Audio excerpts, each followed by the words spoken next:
Endoscopic डिस्केक्टमी and microscopic डिस्केक्टमी, इन दोनों में से कौन सी सर्जरी स्लिप डिस्क के लिए बेहतर है?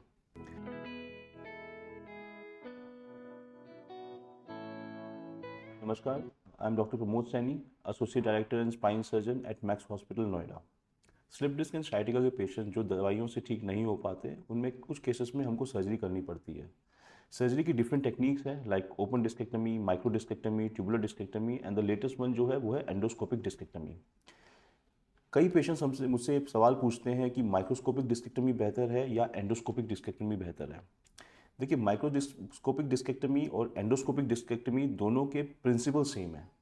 माइक्रोस्कोपिक डिस्केक्टमी में अराउंड 2-2.5 सेंटीमीटर का कट लगता है। आप माइक्रोस्कोप में देखते हैं, आप मसल्स को कट करेंगे, आप उसको बोन से स्ट्रिप ऑफ करेंगे, आप बोन तक पहुंचेंगे, फिर आप डिपेंडिंग ऑन द कौन सा लेवल है, L3-4 है, L4-5 है, L5-S1 है, उसके हिसाब से आपको अमाउंट ऑफ बोन निकालनी पड़ती है।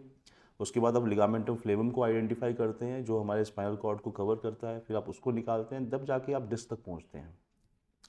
एंडोस्कोपिक डिस्केक्टमी में जो साइज ऑफ कट होता है वो छोटा होता है, अराउंड 8 मिलीमीटर। इसमें आप मसल को कट नहीं करते हो, आप मसल के थ्रू जाते हो। आप लिगामेंटम फ्लेवम पे जब आप पहुंच जाते हो, उसके बाद जाके आप थोड़ा बहुत मसल्स को डिसेक्ट करते हो। एक बार जब आप लिगामेंटम फ्लेवम पे पहुंच चुके हैं, उसके बाद डिपेंडिंग ऑन द लेवल हमें ये डिसाइड करना पड़ता है कि इसमें बोन डिसेक्शन करना है कि नहीं करना है। लेकिन एंडोस्कोपिक डिस्केक्टमी में जो अमाउंट ऑफ बोन डिसेक्शन, जो बोन काटनी पड़ती है, वो माइक्रोस्कोपिक डिस्केक्टमी की अपेक्षा काफ़ी कम होती है।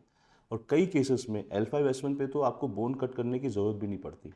इसके बाद आप फ्लेवम निकालते हो, नर्व को आइडेंटिफाई करते हो, रिट्रैक्ट करते हो और डिस्क को निकालते हो। सो एंडोस्कोपिक डिस्केक्टमी और माइक्रोस्कोपिक डिस्केक्टमी में टेक्निक और प्रिंसिपल सेम है, लेकिन जो amount of muscle dissection, size of cut और बोन डिसेक्शन, वो एंडोस्कोपिक डिस्केक्टमी में माइक्रोस्कोपिक डिस्केक्टमी की अपेक्षा काफ़ी कम होता है। इसीलिए मेरे एक्सपीरियंस में मैंने ये देखा है कि जिन पेशेंट्स में मैं एंडोस्कोपिक डिस्केक्टमी करता हूँ या और जिनमें मैं माइक्रोस्कोपिक डिस्केक्टमी करता हूँ, तो एंडोस्कोपी वाले पेशेंट्स में work early return to work, मतलब काम पे जल्दी जा पाते हैं। आपका पेन आफ्टर सर्जरी काफ़ी कम होता है, पेन किलर की रिक्वायरमेंट काफ़ी कम होती है, और मोस्ट ऑफ द केसेस में मैं पेशेंट को सेम डे चला देता हूँ और अगले दिन डिस्चार्ज कर देता हूँ।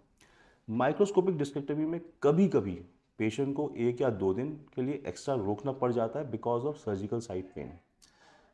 बट ऐसा नहीं है कि माइक्रोस्कोपिक डिस्केक्टमी कोई बेकार सर्जिकल टेक्निक है। कई केसेस में जहाँ पे हम एंडोस्कोपिक टेक्निक से डिस्क नहीं निकाल सकते हैं, जैसे अगर कैल्सिफाइड डिस्क है, डिस्क हार्ड हो चुकी है, या फिर साइज ऑफ फ्रैगमेंट इतना बड़ा है कि डिस्क निकालते हुए नर्व को डैमेज होने का रिस्क है, ऐसे केसेस में microscopic discectomy is preferred over endoscopic discectomy. Microscopic discectomy and endoscopic discectomy दोनों ही बढ़िया सर्जरीज हैं। कौन सी सर्जरी आपके लिए बेहतर है, ये आपका सर्जन आपको देख के और MRI को देख के डिसाइड करेगा।